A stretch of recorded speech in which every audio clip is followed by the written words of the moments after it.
நாம இந்த வீடியோல தவானின் வாழ்க்கை வரலாற்றை பார்ப்போம் வாங்க. ஷிகர் தவான் 1985ஆம் ஆண்டு டிசம்பர் 5ஆம் தேதி பஞ்சாபி குடும்பத்தில் பிறந்தார்.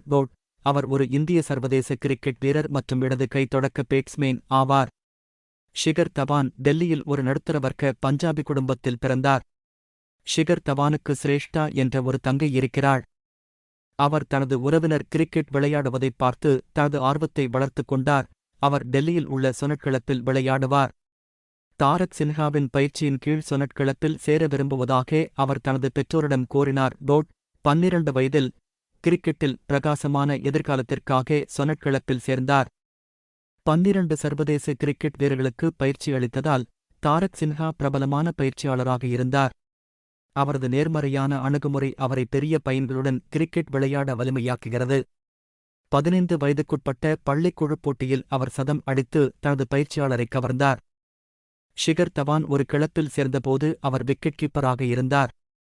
டெல்லியில் உள்ள பாஸ்கிம் பிகாரில் உள்ள செயின்ட் மார்க்ஸ் சீனியர் செகண்டரி பொதுப்பள்ளியில் தனது பள்ளிக் கல்வியை முடித்தார். 12ஆம் வகுப்புக்குப் பிறகு படிப்பை விட்டுவிட்டு கிரிக்கெட் வாழ்க்கையில் கவனம் செலுத்தினார். 1999 முதல் 2000 வரை ஆண்டு 16 வயதுக்குட்பட்ட விஜய் மெர்ச்சன்ட் திராபியில் அவர் டெல்லிக்காக விளையாடி தனது அணியை இறுதிப் போட்டிக்கு அழைத்துச் சென்றார். அடுத்த சீசனில் அவர் அதிக ரன்கள் எடுத்தவர். 16 வயதுக்குட்பட்ட அணியில் அவர் வடக்கு மண்டலத்திற்காக விளையாட தேர்ந்தெடுக்கப்பட்டார். 15 வயதில் டெல்லி 19 வயதுக்குட்பட்ட அணியில் இடம் பிடித்தார். 204 வயதுக்குட்பட்டோருக்கான உலகக்கோப்பையில் அவர் 80 மற்றும் 3 சதங்களுடன் 84.16 சராசரியுடன் 505 ரன்கள் எடுத்தார்.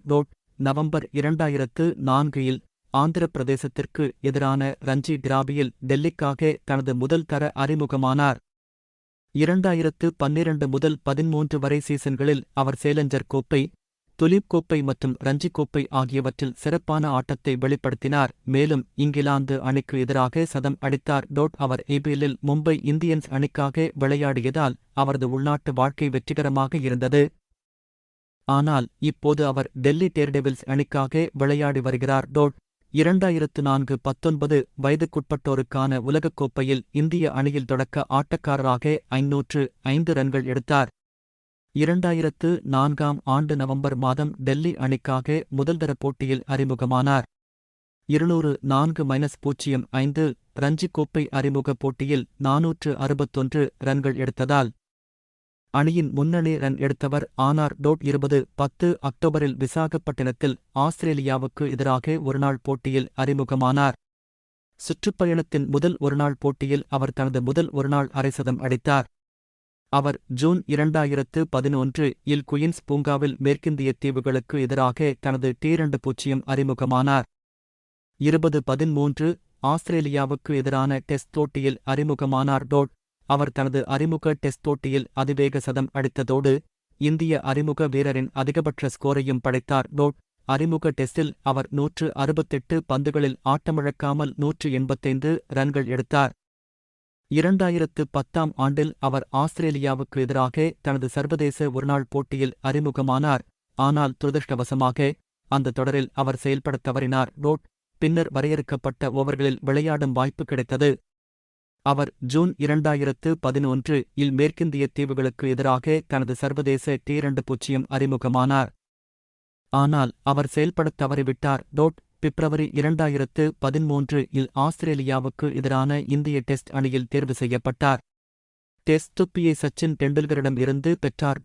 அறிமுக டெஸ்டில் முரளி விஜயுடன் 283 ஓப்பனிங் பார்ட்னர்ஷிப் மூலம் 187 ரன்கள் எடுத்தார். மேலும் அறிமுக போட்டியில் அதிவேக சதம் அடித்த வீரர் என்ற சாதனையையும் படைத்தார். 2013ஆம் ஆண்டில் ஐசிசி சாம்பியன் கோப்பைக்கான ODI அணியில் அவர் தேர்ந்தெடுக்கப்பட்டார் மற்றும் ரோஹித் சர்மாவுடன் இந்தியாவுக்காக இன்னிங்ஸ் தொடங்கும் வாய்ப்பை பெற்றார். போட்டியின் முதல் 2 போட்டிகளில் தொடர்ந்து 200 அடித்தார். போட்டியின் முடிவில் 363 ரன்கள் எடுத்ததற்காக அவருக்கு கோல்டன் பேட் வழங்கப்பட்டது. முத்தரப்பு தொடரில் அவரது ஆட்டம் இந்திய அணியில் தனது இடத்தை உறுதிப்படுத்த உதவியது. இவரால் ஆஸ்திரேலிய சுற்றுப்பயணத்திற்கு எதிராக இந்தியா 350+ ஸ்கோரை எளிதாக சேஸ் செய்தது. 2014 ஆசிய கோப்பையில் சிறப்பாக செயல்பட்ட அவர் கோப்பையை வெல்வதிலும் பங்களித்தார். ஆஸ்திரேலியாவுக்கு எதிரான பார்கர்கவாஸ்கர் டெஸ்ட் தொடரில் விளையாட அவருக்கு வாய்ப்பு கிடைத்தது. ஆனால் துரதிருஷ்டவசமாக அவர் செயல்படத் தவறிவிட்டார். 2015 உலகக்கோப்பையில் அவர் வங்காளதேசம் மற்றும் இலங்கைக்கு எதிராக 2 சதங்களையும் அடுத்தடுத்து சதங்களையும் அடித்தார். துரதிருஷ்டவசமாக அவர் காயம் அடைந்து சாம்பியன்ஸ் டிராபியில் திரும்பினார். மேலும் அதிக ரன்கள் எடுத்ததற்காக கோல்டன் பேக் அவருக்கு வழங்கப்பட்டது. அவர் 50- ஓவர் வடிவத்தில் வரிசையின் முதலிடத்தில் தனது இடத்தை உறுதிப்படுத்தியதால் ஆண்டு முழுவதும் அவர் தொடர்ந்து செயல்பட்டார் மற்றும் 2013 உலக ODI 11 இல் ICC யால் பெயரிடப்பட்டார். இருப்பினும் அவர் 2014 இல் மோசமான வடிவத்தைக் கொண்டிருந்தார், இதில் ஏமாற்றமளிக்கும் ICC உலக டி20 20 உட்பட அவர் குறைந்த மதிப்பெண்களுக்குப் பிறகு பக்கத்திலிருந்து வெளியேற்றப்பட்டார்.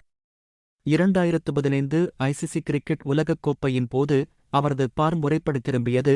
அங்கு அவர் 2 சதங்களை அடித்தார் மற்றும் 51.50 சராசரியில் 412 ரன்கள் எடுத்த 5வது அதிக ரன் எடுத்தவர் என்ற போட்டியை முடித்தார்.